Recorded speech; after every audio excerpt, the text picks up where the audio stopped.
রাসূলুল্লাহ সাল্লাল্লাহু আলাইহি ওয়াসাল্লামকে প্রশ্ন করেছিলেন, ইয়া রাসূলুল্লাহ, জমিনে কারা বেশি বাধাগ্রস্ত হয়?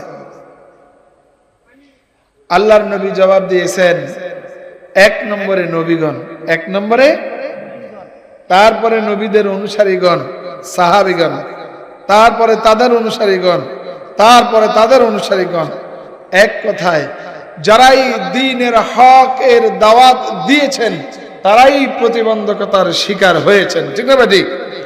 যুগে যুগে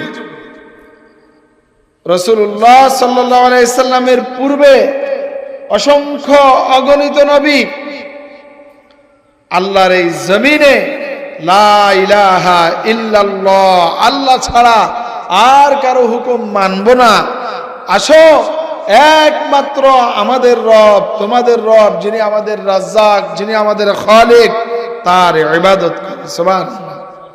এই একটা দাওয়াত ছিল। মানুষ আল্লাহকে ভুলে গিয়ে বিভিন্ন তন্ত্রে মন্ত্রে বিভক্ত হয়ে তার ঈমানকে মানুষ বুলুণ্ঠিত করেছে, ধ্বংস করেছে।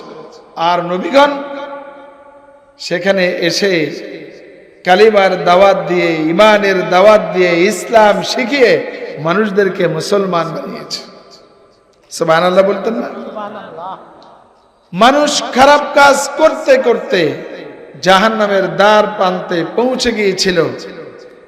আল্লাহর পক্ষ থেকে নবীগণ আল্লাহ তাআলার দেওয়া বিধান দিয়ে, কিতাব দিয়ে মানুষকে দাওয়াতি কাজ করে জাহান্নাম থেকে জান্নাতি বানিয়ে দিয়েছে। সুবহানাল্লাহ।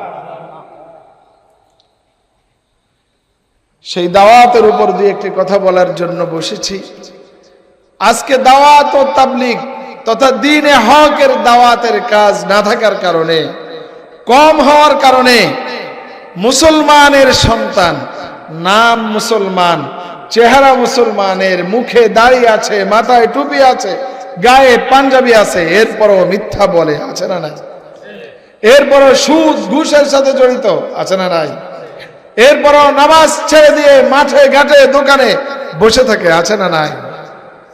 এরপরও বেপরদায় ভিন্ন নারীদেরকে নিয়ে ঘোরাফেরা করে, আছে না নাই?